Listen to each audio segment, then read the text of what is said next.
Во Португалија од денот кога официјално почнав до денот кога дојдов во Македонија поминаа година и пол.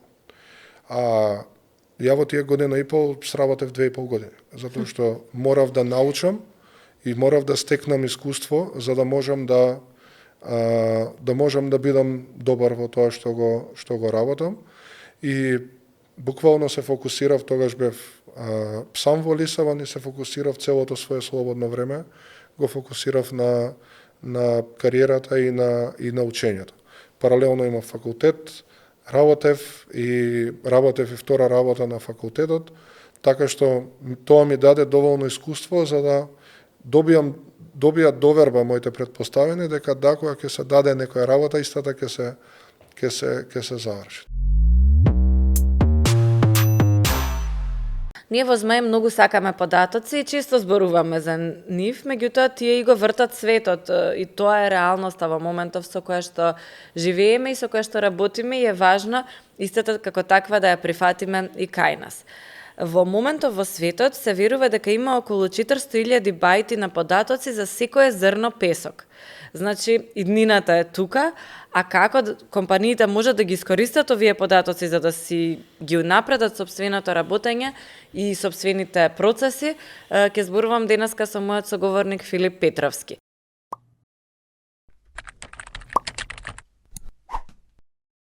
Секако и оваа епизода е поддржана од Змај со маркетинг и продукцијска поддршка од Add Value. Доколку ви се допаѓаме и нашите теми ви се интересни, стиснете subscribe.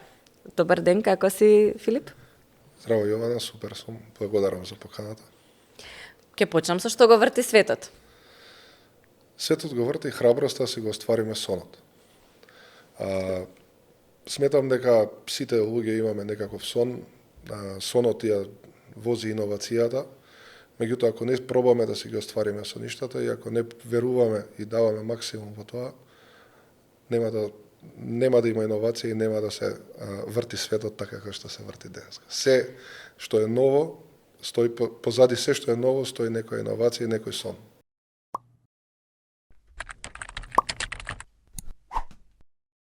Супер звучи ова. Многу добра поента, до сега не сме имале баш како таква споделена. Сега ќе ти поставам неколку прашања, пробај кратко да ми одговориш со избор. Прашањата се: податоци или интуиција? Дефинитивно податоци. Добра. Скопје или Лисабон? Скопје. И вработен во компанија или сопствена компанија? Би рекол и двете. Добра. Клучно е да бидеме среќни таму кај што сме и да имаме средина каде што можеме да растеме и да бидеме среќни и да се чувствуваме исполнети. Добра поента, затоа што во оваа насока имаше многу интересно нешто што го слушнав. Вели, ако имаше само менаџери, како ќе имавме фудбалски тимови, како ќе имавме сон некој да стане фудбалер, кошаркар, добар вработен кој што ќе биде звездата во компанијата и така натаму. Така што добра поента е дека секој треба да открие зашто е. Дали е за да биде менаџер или е за да биде вработен кој што ќе биде нели онака excellent во својата работа. Видете, компаниите не се само основачите. Компаниите се сите луѓе кои што се дел од компанијата и всушност како што фудбалскиот тим е целиот тим заедно со менаџерот, така и компаниите се сите луѓе кои што се дел од компанијата. Затоа јас секогаш сум бил среќен и сум давал максимум во средината кај што се наоѓам и сум гледал да извадам максимум од можностите кои што ми се пружаат, без разлика дали сум бил вработен или сум како денеска основач на компанија. Пате ми тоа што е денеска Data Masters е еден сон кој што потекнува од компанијата каде што работев претходно, така што не ми менувало во тоа време дали сум основач или не. Важно ми било да се изгради компанија која што во Македонија ќе работи во областа на data science и вештачката интелигенција. Добро, ова е интересно, двете ќе ги отвориме како теми затоа што се buzzwords и сите кои се плаши од тоа, кој го користи, кој како и да. Меѓутоа, интересно е, сега некако ни тргна со фудбалот, слушнав дека дел од фудбалските тимови во своите стратегии, кога одлучуваат што да прават, кој играч да го изведат на терен и каква стратегија да преземат, веќе користат и data scientist кои што им кажуваат како претходно се играло. Тоа се правело секогаш на нели онака по старовремен начин, меѓутоа сега баш се користат дата scientists што ти даваат насоки заедно со тренерот и неговата Апсолутно. мотивација тоа да се направи. Вие на некој начин пробувате ова да го направите кај компаниите. Како ги Точно. мотивирате и зошто треба компаниите да си ги користат сопствените и другите податоци за да носат одлуки? Вака, значи пред се сите сме ние data scientisti. Зошто? Затоа што на крајот на денот секој еден човек користи податоци во текот на своето функционирање секојдневно. Дали се работи за навигација, кога ќе вклучиме навигација, ако видиме дека ни е црвен патот, избегнуваме и пробуваме да најдеме подобар пат.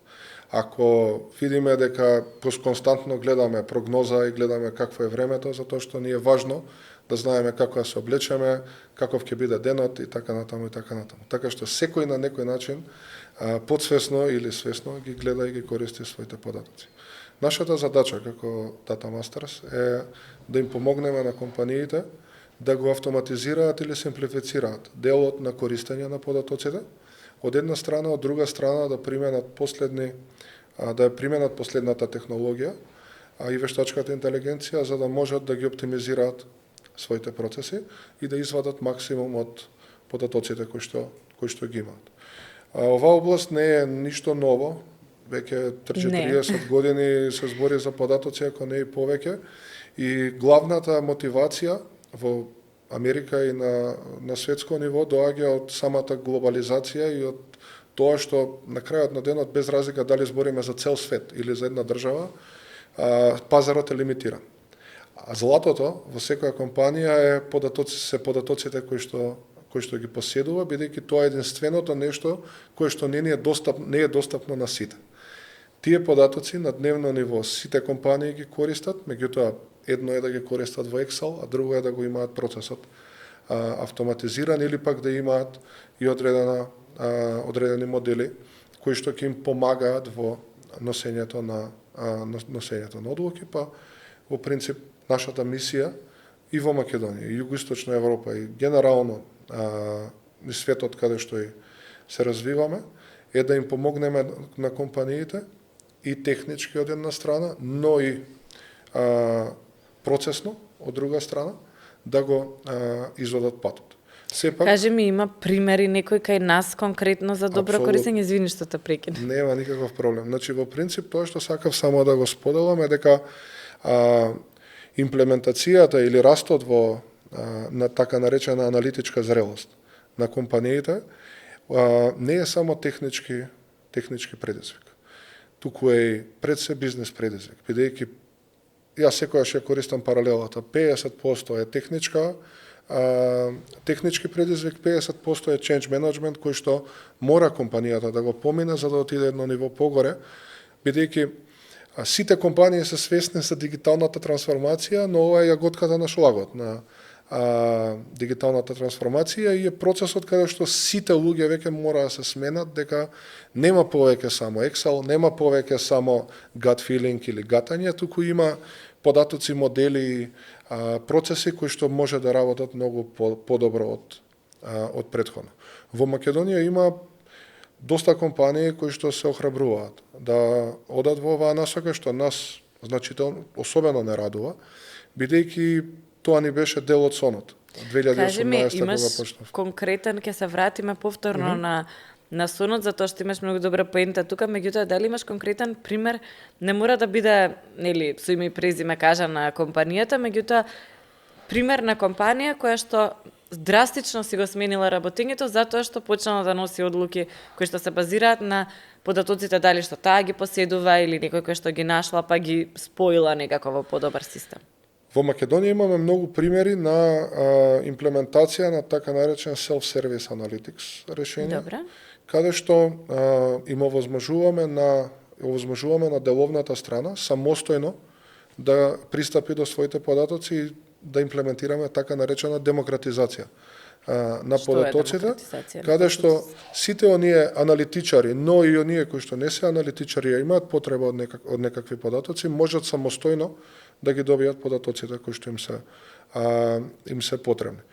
Имаме неколку примери, можам да издвојам неколку сега не би бирал некоја компанија во моментот, меѓутоа сепак е деловна тајна, но постојат компании кои што се лидери во својата област, во неколку различни дејности кои што сериозно следат, сериозна трансформација направија во начинот на кој што ги анализираат своите податоци, кои што компании, тоа се компании кои што комплетно го заменија Excel, комплетно прекинаа да користат Excel во секојдневниот репортинг и анализа и преминаа на модерни алатки кои што им овозможуваат нормално со целокупно решение позади, кои што им овозможуваат да ги добијат правите информации во право време. И веќе не ни помислуваат да се вратат назад, да се вратат во Excel и да се вратат на пешки обработка на податоците.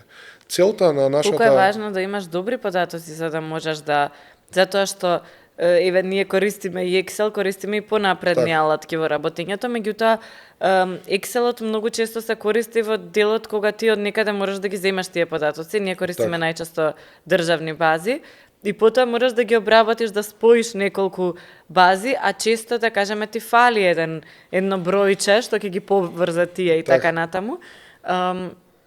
Па така што Excelот ни се покажува доста користен во фазата кога додека да ги споиме и нели потоа си зимаш за анализа, можеш да користиш, не знам, Python или што да користиш. Нашата задача во ваков случај е да го разбереме начинот на носење одлука на менаџментот. Добра. Не се работи само за техничка имплементација и замена на Excel со некаква алатка, туку се фокусираме на патеката е податок, информација, знаење, се фокусираме на знаењето кое што му е потребно да го добие менаџерот или било кој во организацијата, се фокусираме на крајниот заклучок и на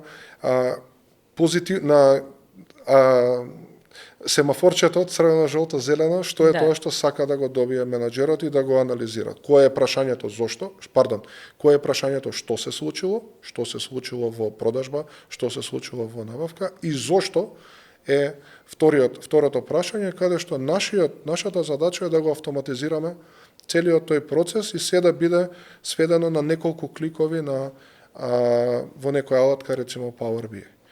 Ајде зашто јас сакам примери. Тоа значи дека ако сум јас директор и ме интересира зошто ми се намалува продажбата на одреден тип на производ таму кај што до тогаш се продавал, треба да си ги најдам моите податоци интерни и други податоци и да добијам приказна како стигнало до тоа. Се ви е подготвено. Значи, доколку вие сте менаџерот, се ви е подготвено. Што сакам да кажам се? Значи, ако следиме продажба на одреден продукт или категорија на продукти во споредба со планот и гледаме дека продажбата расте 5% од планирани 15 во одреден регион, а во другите расте 20-25, сакаме да сватиме зошто. Кога сакаме да сватиме зошто, најчесто не интересираат пониските нивоа. Која е продажбата по маркет, која е продажбата по дали имало набавка, дали бил продуктот на залиха сите денови или не бил на залиха, дали имаме некаков проблем од supply chain-от, дали имало многу акции на други конкурентни производи и така натаму. Значи, различни фактори се каде што целта е да секој може да го добие одговорот самостојно, без да врти старомодното ало IT, дај ми ги податоците, јас овдека не разбирам што се случува. Или ало тимот кој што е одговорен за аналитика, одговорете ми ги прашањата.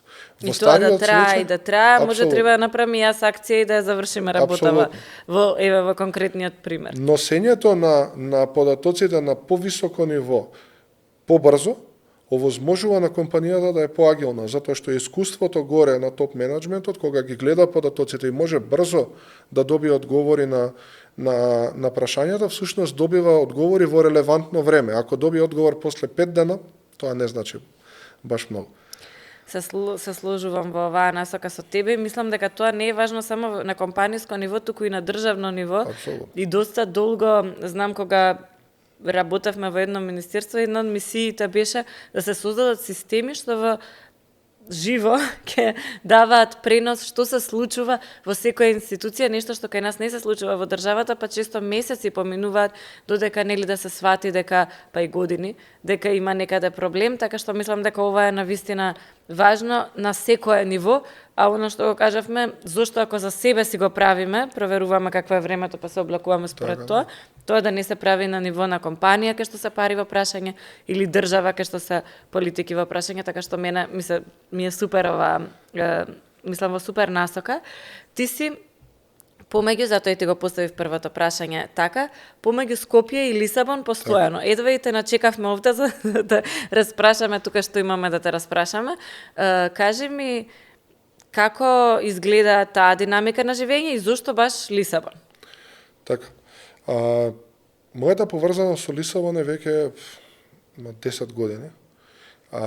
Кога прв пат се преселив во Лисабон и го почнав мојот мастер во менеджмент на информации, тоа е баш областа која што денеска ја работам, на еден факултет кој што дури кога да бидам искрен, иако го одбрав и направив голем чекор да се преселам, не очекував дека е толку напред во областа, бидејќи е факултет формиран 91 година, кој што е според името факултет за статистика и менеджмент на информации. Значи уште во Португалија уште пред 33 години се мислело на тоа како ќе се менаџираат податоците и како ќе се вади вредност од самите податоци. Тоа не е ниту IT факултет, не е ниту математика, ниту економија, него нешто во средина, каде што фокусот е да се, и тоа беше и мојата цел, да го најдам спојот помеѓу бизнесот и IT, кој што го студирав во Македонија, и самиот факултет ми даде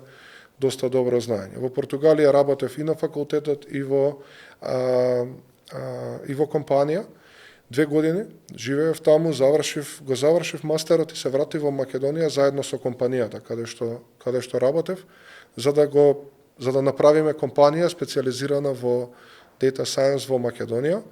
Тоа е всушност некој сон за тоа што е денес Data Masters, меѓутоа за жал првата приказна не успеа, бидејќи не можевме да го добиеме оној раст кој што беше потребен на компанијата каде што работев, па затоа и 2018 почнав самостојно заедно со партнерот Дарко и влеговме во нова приказна која што е денес Data Masters и е 5,5 години веќе си го стваруваме сонот на некој начин. Португалија ме врзуваше до 2018, се до пред 2 години кога добивме веќе потреба да нашата мисија на некој начин е да го извадиме македонскиот бренд од Македонија и да пробаме да го прошириме во Европа. Пологично ми беше од било која друга држава да отидеме во Лисабон, каде што добивме сериозна поддршка и од факултетот, каде што студирав. Веднаш ми понудија да бидам асистент на некој од предметите кои што се таму, особено во тоа што ни е пасија и го зборуваме константно, тоа е примената на Data Science во бизнесот и не само технички. Сега како асистент таму? Да, и затоа сум навакана, така сега имам часови, па морам 10 четвртоци да бидам во Португалија, затоа што секој ден имам часови со физичко присуство. Нема повеќе хибридно учење, па морам да бидам таму, а дополнително и приказната на Data Masters ми е дополнителна и првична мотивација да бидам во Лисабон, затоа што го градиме брендот таму. Имаме огромен клиент со кој што соработуваме и чекор по чекор си ја градиме приказната и во Лисабон. Мене ми е интересно дека обратното се случило на крај, бидејќи не успеало со португалската компанија овде да се оствари тој твој сон, ти одлучуваш ќе почнам сега од македонска компанија, па ќе одам во Португалија и тоа ми е баш интересно во една насока што и ти ја спомна дека е важно да градиме наши брендови и компании кои што ќе ги извезуваме понатаму надвор.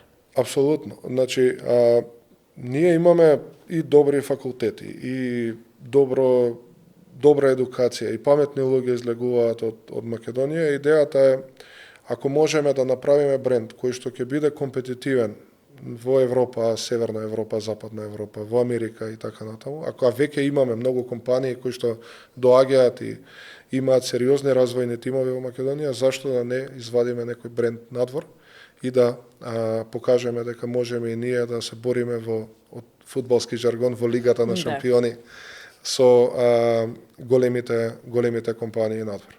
И сега, ако имаме се, што ни недостасува? Што е тоа што и фали на Македонија, македонските компании за да играат во Лига на шампиони? Значи, дали добар менеджмент тим треба да работиме тука во креирање на менаџери, дали добар, не знам, sales тим, треба да работиме на подобра продажба на нашите продукти. Што ни недостасува? Сигурно нели некои работи ги имаме, за образованието во дел е подобро, во дел не е толку добро. Во IT сегментот сепак сме далеку подобри отколку во други области. Меѓутоа, ајде, што ни фали? Што ни недостасува? Па вака, предизвици има доста и предизвиците не би рекол дека се поврзани со Македонија. Може би во Европа се бидејќи не сме ЕУ држава и поразлични се регулативите, па може би повеќе ќе дадат предност на околните ЕУ држави, меѓутоа генерално во светот, бидејќи присутни сме на други пазари, се работи за индивидуалниот пристап. Тоа што ние пробуваме во Data Masters да го направиме е да излеземе од оној технички пристап на работите, затоа и не се сметаме себе си како исклучиво техничка компанија и многу инвестираме во оној дел на change management процеси и од една страна консалтинг, од друга страна we walk the talk со клиентот и комбинираме едукација врз сето тоа, па така дефинирана методологија ни помага да бидеме интересни и да бидеме интересни за компаниите со кои што соработуваме. А самата валидација што на некој начин и факултетот во Португалија ни помага да се позиционираме не само како некоја компанија од југоисточна Европа, туку како и компанија која што има веќе изграден или бренд во градва во Лисабон и можеме да ги скомбинираме двете позитивни страни во позиционирањето на Data Masters како компанија. Многу интересен и добар пристап. Мислам дека ова е пристап од кој што може многу луѓе да научат, затоа што имаме веќе примери на поранешни студенти во европските метрополи, во светските метрополи, каде што биле и на мастер и така натаму и каде што имаат познаници меѓу професорите, затоа што многу е поблизок односот таму со студент-професор, па се остануваат најчесто и во бизнис релации никогаш. Сега да бидеме реални, тоа е добро, така треба да биде, барем според мене. Ама кажи ми за студентите, која е разликата, затоа што тука имате ваша академија, так, а во Лисабон си дел на факултетот. Има ли некоја разлика помеѓу студентите тука кај нас и младите, да кажеме, ајде, не се сите студенти што доаѓаат во Македонија, и младите и студентите во Лисабон? Или пак тоа е тоа? Само на португалски. Па не би рекол, во принцип во Португалија може да има повеќе интернационални студенти, само затоа што самиот град е ултрапопуларен и за дигитални номади, и за луѓе кои што сакаат да стекнат едукација во Португалија. Разликата би кажал вака, сега со академијата и не можам да направам голема споредба, бидејќи мисијата на Data Masters, на академијата која што имаме, е всушност да помогнеме на компаниите и на бизнесот што побрзо да ги едуцира своите луѓе. Значи не сакаме да го замениме факултетот. Финки веќе има одлична програма за Data Science и наши колеги се дел од мастер програмите на факултетот, така што не би кажал дека сме не би кажал дека сме замена, туку можам да кажам дека сме повеќе средство на компаниите кои што сакаат да ги едуцираат своите луѓе, да ги пратат на побрза обука за да разберат практично како сето тоа функционира. Тоа ни е оној B2C дел, а B2B делот ни е секако прилагодување на програмите и на пристапот за компаниите. Бидејќи сепак консултантска компанија сме и тоа што можеме да го направиме на пазарот е да направиме обука која што ќе биде прилагодена за компанијата, ќе биде веднаш применлива за слушателите од компаниите. Ќе работат и ќе учат на нивни податоци, на нивни примери, на нивни со нешто, ќе се соочат со нешто со кое што секојдневно се соочуваат во текот на обуката и после самата обука ќе можат многу брзо да го применат знаењето. Па јас генерално не ги гледам академиите како замена за факултетите. Lifelong learning е Апсолутно. потребно и секогаш ќе биде потребно кога ќе го завршиме процесот на студирање. Секогаш е добро нешто, ако може да се доучи, некој ќе оди на академија. Јас конкретно сум си плаќала часови за читање, затоа што на економски факултет едноставно ги нема. Нели некогаш се соочуваш со одредена потреба која што едноставно не може да ти ја предвиди факултетот. Апсолутно. Која што брзо ти треба да ја уходиш, така да тоа многу ми е ми е интересно дека го правите едноставно и се почесто гледаме дека се случува и луѓето сваќаат дека цел живот се учи, значи не се учи само ти додека си на факултет, па после Ќе ви дадам еден пример. и компаниите. Во Португалија првиот проект кој што го работев беше креирање на аналитичко решение за представникот на Мерцедес во Португалија, каде што втората година на факултетот јас веќе работев со IT тимот таму. Пол IT тим го видов на факултет. И не ми спомна од каде, викам, сега во вие на факултетов, вика, па ние инвестираме во оваа насока, факултетот нуди post-graduation програма, тоа е како мастер, ама без мастер теза. Значи, нуди post-graduation програма, 2 семестри, каде што структурирано му пристапува на одредена област.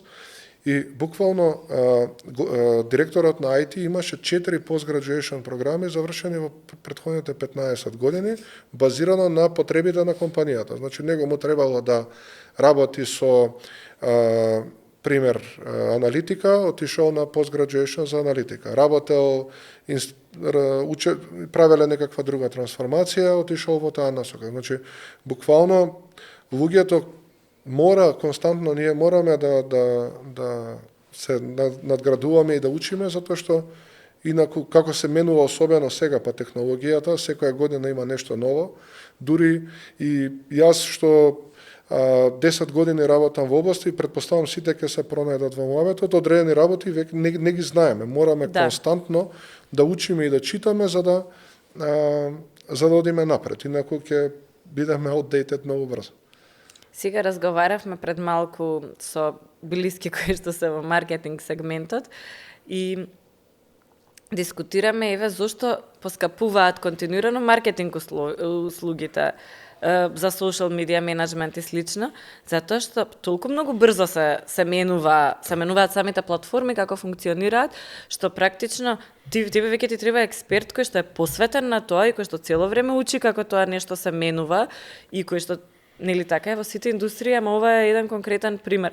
Порано беше лесно, нели, неколку полесно, неколку постови, само треба да го одржуваш брендот каков што е, да не фейлнеш, да немаш печатни грешки. Сега одеднаш имаш цело студио каде што ги менаџираш тие постови, имаш милион опции како ќе постираш, што ќе постираш, дали видео, дали слика, комплетно различно, сето тоа перформира, колку ќе ставиш пари, како ќе таргетираш публика. Сето тоа се случува и врз база на податоци, меѓутоа и бара континуирано подобрување на луѓето Без тоа нема шанса. Тие области. Да, кога сме кај социјалните медиуми, многу луѓе се во страв, меѓутоа не само кај социјалните медиуми, туку и генерално што се собира како податок за мене, колку е тоа добро, колку е тоа лошо и слично. Затоа и така ја почнав емисијата, односно дискусијава, затоа што податоците се собираат секако, постојат секако и може да се искористат за добро или за лошо. Имаме ли некои примери каде што податоците се користат за добри намени? Значи, што е она што може добро да се направи со податоците за да сватиме дека не треба да се плашиме од нив? Така. Па е еден од примерите на почеток кој што ги кажав. Пред се морам да кажам дека сите ние имаме некаков дигитален футпринт кој што го оставаме и самите ние произведуваме податоци. Дали телефонот, дали со нашата активност на интернет, креираме со нашето купување во супермаркет, со телефон, со зборењето на телефон, сето тоа е некаков податок во некоја компанија. Пред се не би јас никогаш не тргам од аспектот може да се искористат лошо, бидејќи се повеќе и повеќе гледам дека луѓето се навикнати да го добиваат оној добар дел од податоците. Го спомнав навигацијата на почеток, кога ние не би имале сите GPS и не би користеле Google, Така е. не би можеле да знаеме каде има гужва, каде нема гужва. Една основна работа е, меѓутоа, ете, ни користи и ни помага. Го спомнавме YouTube. Втората лево, ама на Втората- грчки не секој ќе разбере. Апсолутно. Значи, во YouTube го земам како пример. YouTube, јас не би ни сакал да го користам ако, или Spotify, со нов акаунт. Веќе ми има научено моделот во позадина, а алгоритмот ми има научено и ми го дава тоа што сакам да го добиам. Точно, некогаш се затупува во одредена насока, само одредена област, меѓутоа, или само некој жанр, е пример на музика кој што нас не интересирал последно, не ни го дава тоа што порано ни било интересно за да промешаме, меѓутоа тоа е нешто што се развива и ќе биде се подобро и подобро. Ќе ви И јас давам уште мислам еден дека ќе се пример. подобрува тоа. Јас ти за жанрови музика, јас за мајки ќе кажам, значи ужас беше. Стануваш мајка, бараш нешто за детето, те бомбардира само со контент што е врзан за деца. Апсолутно. И тоа е направено толку добро да ти ќе продолжиш да го кликаш тоа, меѓутоа генерално во даден момент се уморив и викам, јас ова не сакам веќе да го гледам, зашто секако е, нели, предизвик, има предизвици мајчинството, особено на почеток, Така, сега е да. многу полесно. Ама уште до толку да ти дотура некој, да кажеме, бензин, стварно некојаш е проблем.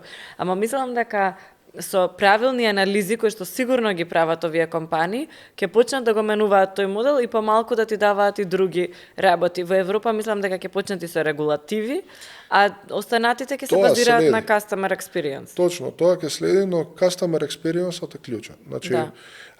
доколку јас како корисник на или лојален купувач на одреден супермаркет добивам кампањи како што мене ми интересираат со моите продукти, ми каже, значи добијам нешто за возврат, а секогаш целта е да добиеме нешто за возврат како Така е. корисници. Во тој случај не гледам никаков проблем. Дали се работи за телекомските оператори кои што ќе ми ја направат понудата базирано на тоа како мнозинството или генерално мојот кластер сака да ги добие податоците. Во Така е. принцип, customer experience-от е клучен и веќе сме навикнати на тој дел. Дали се работи за Amazon, за YouTube, за Google, ние го очекуваме веќе тоа. Не сакаме да гледаме, ако си барала нешто за мајчинство, да ти даде некоја тема сосема неповрзано за градежништво. Не те интересира Така е, едноставно. така е, апсолутно. Ќе те преплавува само како што спомна и на почеток, многу податоци постојат. Нас не ни требаат сите тие податоци, нас не треба тоа што нас не интересира. И сега има некоја линија на до кое ниво ни треба само тоа на што не интересира и не е онаа друга екстрема од гледам се до гледам само тоа што последно сум го гледал, меѓутоа верувам, познавајќи ја позадината и како тоа се прави, би кажал дека се повеќе и повеќе ќе се балансира тој дел и ќе бидат самите алгоритми се попаметни и попаметни во таа насока. И јас се надевам затоа што во моментов многу се влијае на најразлични теми, баш преку, нели, давање само на една информација одбрана, така што мислам дека и публиката ќе почне да бара во даден момент едноставно дека дајте ни малку повеќе, точно не ме интересира за градежништво, ама ако сум мајка и сум жена во 30-тите и не знам живеам во Македонија и така натаму, може да предвидим многу други интереси кои што би можела да ги имам, што би било супер. Кај телекомуникацијските, најверојатно ако мојата баба е интересираат одредени канали, мене ќе ме интересираат можеби други. Апсолутно. И тоа е супер, или појак интернет, како што знаеме, кај помладите, па ќе си најдеш што да си гледаш, така што да, интересни поенти се овие. Колку во делот на државата веруваш дека може да се направи промена ако се користат податоците? Не само нашата, мене ми е секогаш нели интересно да зборувам локално, ама ајде да пробаме да го избегнеме овој бран на избори и да зборуваме светот како ги користи податоците за да може да им го проложи животот на населението. Може пред други работи да направи. Значи јас во принцип многу повеќе искуство имам во приватниот сектор. Немам во државен сектор огромно искуство, иако сум учествувал во одредени процеси, конкретно во мерење и следење на квалитетот на здравството. каде што јас гледав огромен бенефит кога би бил жител на државата каде што работев, не е Македонија, кога би имал таква заштита од самото министерство и од самата држава, бидејќи буквално се следеше квалитетот на здравството и квалитетот на здравствените лица, докторите, и се следеа успешност на операции, се следеа операции кои што имаат компликација и повторна операција во наредните 30 дена, 60 дена, операции кои што имале инфекции, бидејќи најчесто тоа е податок кој што само државата може да го следи. Државата, кога би ги гледала сите податоци и од приватно и од државно здравство, би можела да знае која операција која што се случила во една болница имала било како фоллоуап во друга болница, доколку ги гледа податоци на ниво на држава. И постојат многу методологии и начини на кои што се следело квалитетот на здравството. Сум бил дел од имплементацијата на такво решение и можам да кажам дека државата има огромна моќ да го следи, да следи и да не заштити во одредени ситуации за кои што ние самите и не сме свесни. Во принцип тоа е регулативата и тоа е начинот на кој што се врши контрола врз одредени процеси во самата држава. Не сум премногу искусен за да коментирам за други држави или да споредам примери.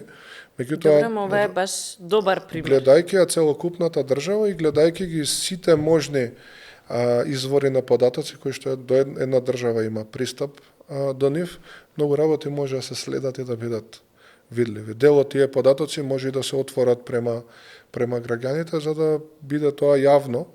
Меѓутоа, знаете, не е толку битно податокот како податок имало една операција или имало еден тендер или имало една набавка, туку важно е да следиме, како што и на компаниите им е важно, не им е важно дали Филип купил или дали Филип направил нешто, важно е однесувањето на Филип заедно со сите луѓе кои што слично како Филип се однесуваат, па како ја ги адресираме сега тие луѓе.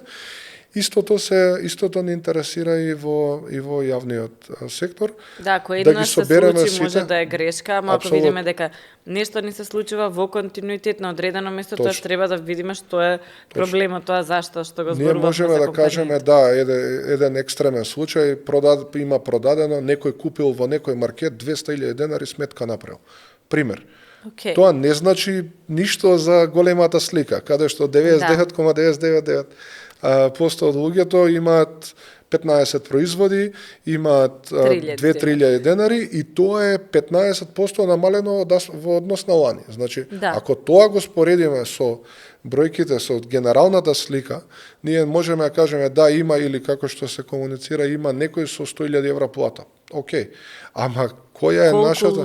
Точно, колку луѓе се тие? Значи, целта е да ги извадиме информациите и знаењето, не е само крутиот податок, тоа што нас не е потребно.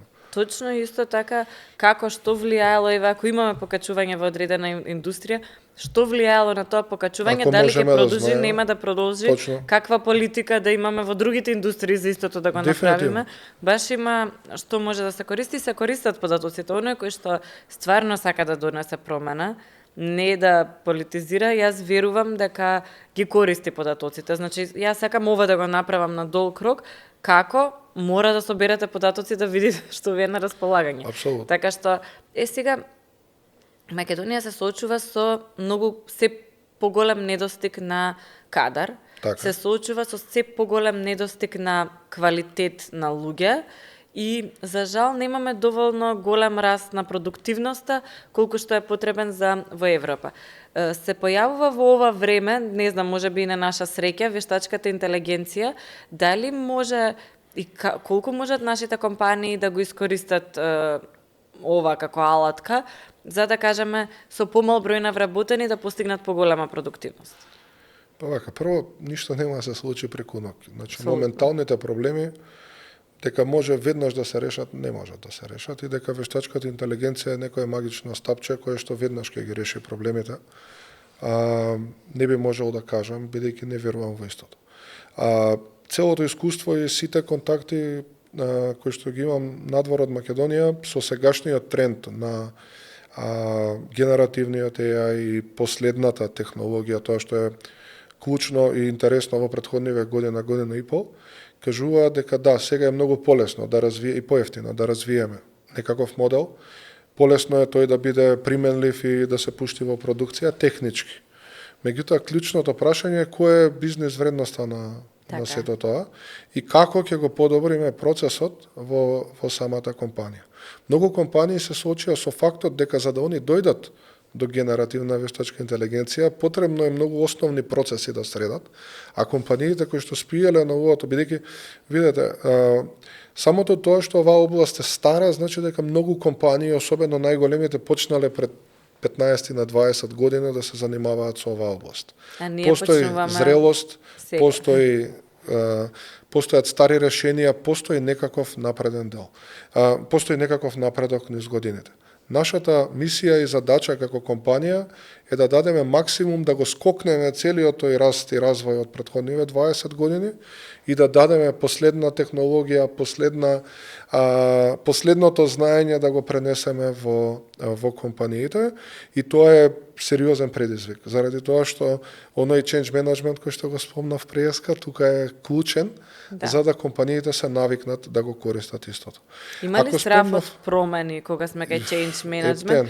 Најчесто има, значи во сите индустрии, кога веќе, и тоа е природно, кога веќе сме се навикнале нешто да правиме, сега како ќе смениме? Јас знам еве подкастов да го направиме, јас сум навикната на телевизија, за да тргнам на интернет било што да правам, тоа беше една година страф.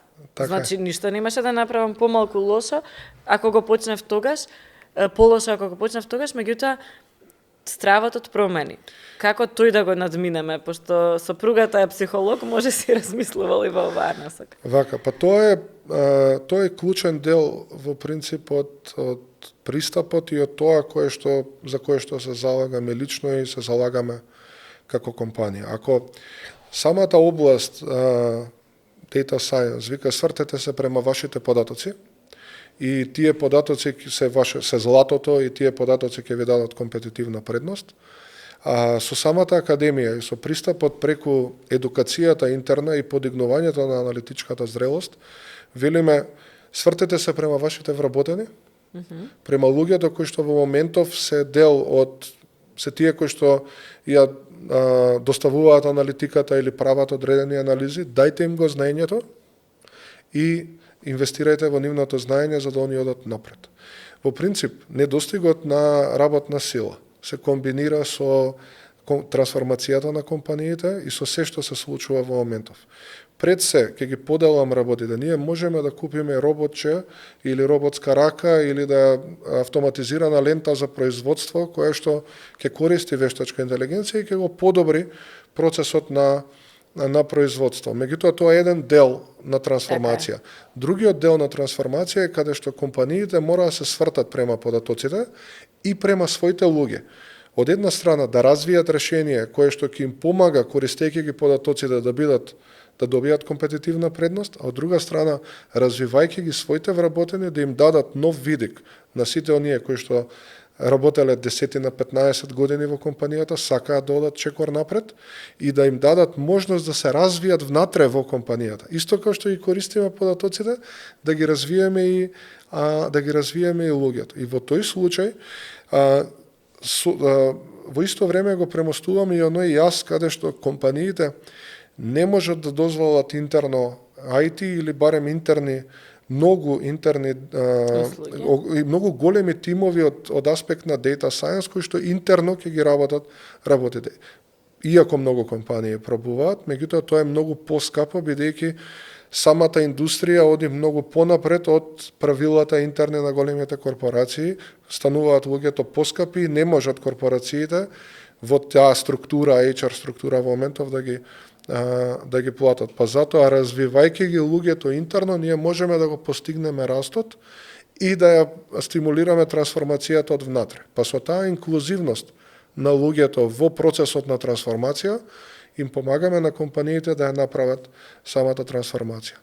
Ке споделам еден податок. 2017 имаше информација од Гартнер која што вика 85% од проектите и иницијативите за развој на за бизнес интелигенција конкретно се пропаднати проекти.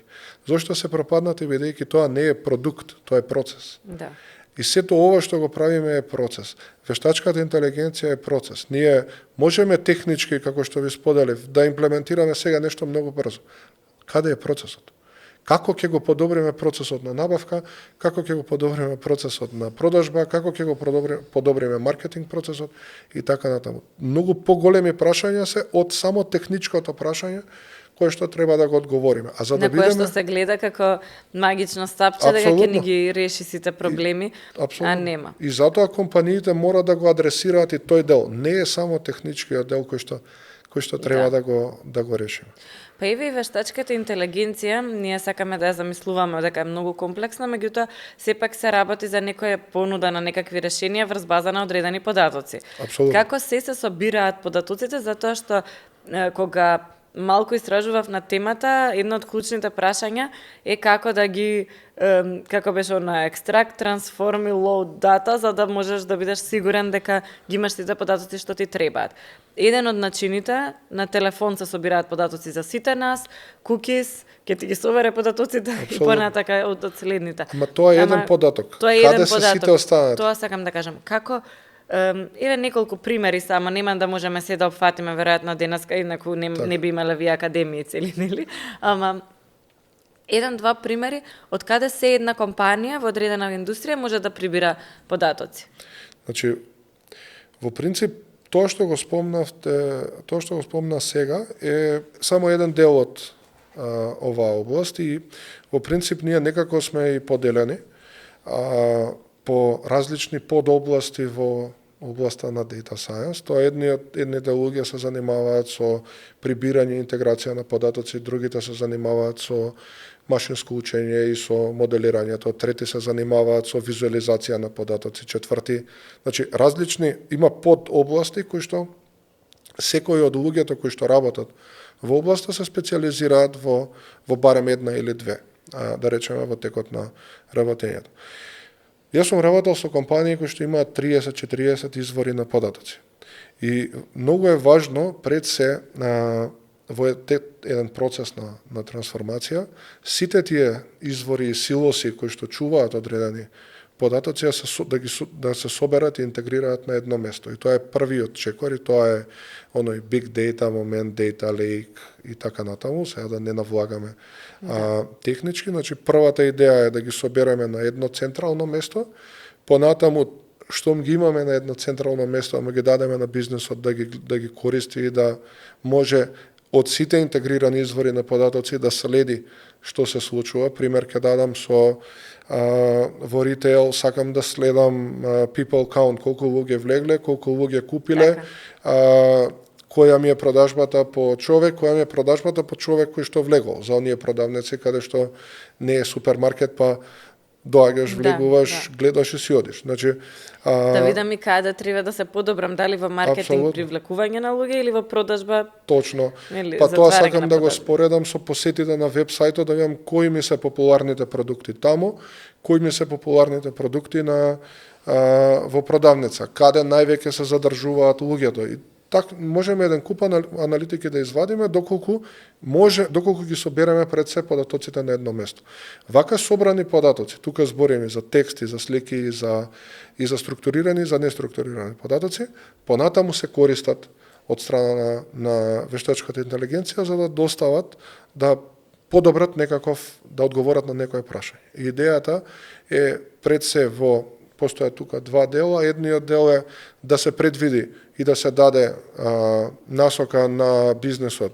Тој и тој клиент може да биде заинтересиран да купи некаков производ, или да се автоматизира целиот процес и на конкретниот клиент директно му се прати персонализиран SMS кој што ќе каже: здраво Јована, имаме понуда за телевизор во моментов доколку си заинтересирана да купиш. Јас сум одела и сум барала телевизори во продавници. Апсолутно. Сега тоа е тој позитивно користење на податоците. Замислете Супер. вие да добиете порака, можете да купите телевизор на 30% попуст, а вчера сте купиле без попуст. Тоа е па малку проблем.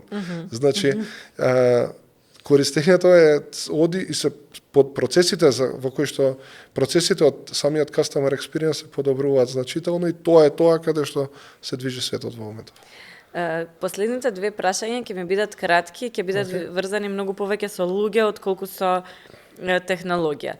Првото прашање ми е што нема да може да замени технологијата во делот, еве, што вие го работите, ама и генерално. Беше интересно од една актерка кажа, но е добро да и денеска има други актери, па јас супер работам затоа што сум посебна од нив. Што е она што нема да може роботот да го замени? Посебноста или што кај луѓето е тоа што не издвојува на некој начин? Видете, јас во моментов прво малку ќе избегам од темата, ама сепак ќе го одговорам прашањето. И за да работи таа вештачка интелигенција, некој мора да ја контролира и да ја гледа. Да. Така што не може да ги замени комплетно луѓето и да ги замени комплетно процесите. Тоа што ќе јас не би кажал дека сега конкретно ќе останат А, Б или С професиите, меѓутоа само ќе кажам дека ќе се смени индустријата, како што во претходните индустријски револуции, ова ја рачунаме како четврта индустријска револуција, се менуваат работите, тука имаме драстична промена на процесите и автоматизација на многу мануелни процеси. Ако порано постоеле едни професии, се креирале други, базирано на новите алатки и на новите, никогаш немало, да речеме, професии, постојат професии денеска кои што не постоеле пред 2-3 века, така и за еден век ќе постојат професии кои што денеска не постојат. Некогаш работење од дома не постоело, сега да не се лажеме, освен ако не везете. Денеска големи компании имаат цел тим има од дома вработен или ремонт. Значи се менува природата на работата, ама тоа па е дел од животот затоа што константно работите се менуваат. И постојано има нешто ново. Светот се врти. Да. Добро. Јас исто во истата насока размислувам дека треба да се приспособиме. Ако се плашиме, ништо нема да се смени, повторно ќе продолжи да се врти светот, да се носат промени и слично. Треба да гледаме, да учиме што порано, како да се приспособиме, предпоставувам. И сега, твојата сопруга е психолог. Мислам дека психолозите нема да се заменат заради тоа што едноставно човечноста секогаш е потребна некаде. И мислам дека такви професии кои што го имаат човечкото во себе ќе останат, ама кога сме веќе кај неа и кај семејството, градиш компанија тука и во Лисабон и предаваш во Лисабон. Во меѓувреме имате тодлер или дете кое што е, да кажеме, се уште мало. Кажи ми колку е важна поддршката од целото семејство и нејзината поддршка и твојата поддршка кога си тука кон неа, меѓутоа и од поширокото семејство, за да може еден човек да успее. Ова е прашање кое што често го поставувам, ама мислам дека тоа е една од најголемите предности на Македонија, што ние се уште меѓусебно си даваме поддршка. Не може без поддршка, би кажал, или не е возможно да се доколку сме фокусирани на некаков раст, некаква мисија и на некакви цели, а при тоа дома имаме проблем, не можеме да се фокусираме на целите, како што можеме да се фокусираме кога имаме поддршка од дома. И од аспект на фамилија, и од аспект на родители, и од аспект на сопруга, и од аспект на... Се губи многу приватно време, меѓутоа се надевам дека тоа некогаш ќе... И веќе јас сум задоволен и сум среќен со се што постигнуваме, така што би кажал дека без поддршката не може да се издржи и поддршката е клучна во процесот. Така што да. Колку е важно да е взаемна, ако примаш поддршка не може да биде еднострано ништо, а и да биде ќе трае само одреден период. Нема волку долго да трае. Супер е ова за крај, имаше многу добра поента, еден друг наш гостин тука пеше, вика, ако дома не ми е добро, нигде не ми е добро. Абсолютно. И некако тоа баш убаво го објаснува важноста на домот во растот личен и на бизнисот. Така што ние можеме многу да постигнеме и кога сме сами. И периодот помеѓу 20 и 30 година во принцип тие што го користат за собствен раст и развој многу добиваат во подоцнежните години затоа што ја имаат можноста да се го имаат тоа што другите го немаат, а тоа е време. И може да вложат многу повеќе време на почетокот на својата кариера за да успеат да дојдат до одредено ниво кое што е потребно понатаму.